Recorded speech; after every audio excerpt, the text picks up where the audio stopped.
नमस्कार दोस्तों, मेरी कहानी का शीर्षक है ज्येष्ठा। पुराणों में एक कथा आती है। समुद्र मंथन के समय पहले हलाहल निकला, फिर दरिद्रता, उसके पश्चात लक्ष्मी जी निकली। दरिद्रता को ज्येष्ठा भी कहा जाता है, लक्ष्मी जी की बड़ी बहन। ज्येष्ठा का विवाह दूसरा ब्राह्मण के साथ हुआ। विवाह के पश्चात दूसरा मुनि अपनी पत्नी को लेकर इधर उधर घूमने लगे। जिस स्थान पर वेद का पाठ होता था, भगवान के नाम का कीर्तन होता था, लोग ध्यान लगाते, वहां से ज्येष्ठा दूर भाग जाती थी। ये देखकर बेचारे दूसरे मुनि बड़े परेशान थे। उन दिनों जगह जगह धर्म की चर्चा होती थी, प्रभु का चिंतन किया जाता था। ज्येष्ठा क्या करे, भागते भागते थक गई। तब दूसरा मुनि उसे एकांत वन में ले गए। वहां उन्हें महर्षि मार्कंडे मिले।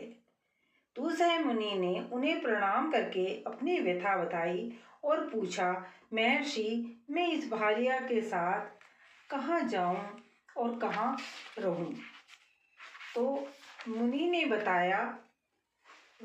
ने बताया, पहले वह स्थान बताता हूँ जहाँ ज्येष्ठा को नहीं रहना चाहिए। जिस स्थान पर भगवान का कीर्तन होता हो, जिस घर में भगवान की मूर्ति हो, धर्म की चर्चा होती हो, भक्त हो, वहां तुम दोनों मत जाना। मुनि दूसरे ने पूछा, महर्षि, अब ये बताने की कृपा करें कि हम कहाँ जाएं?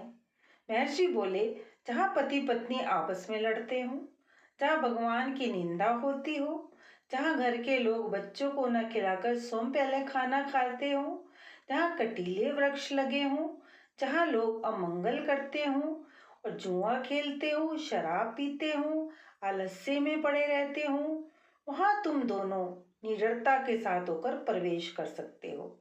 इतना कहकर मार्कंडे मुनि चले गए। उनके जाने के बाद दूसरे मुनि ने ज्येष्ठा से कहा, तुम इस पीपल के पेड़ के नीचे बैठ जाओ, मैं जाता हूँ, रहने के लिए स्थान खोजकर आता हूँ।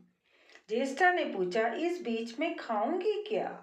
दूसरे मुनि ने कहा, तुम्हें रहने के स्थान तो मालूम हो ही गए हैं, वहां जाकर खा पी लेना।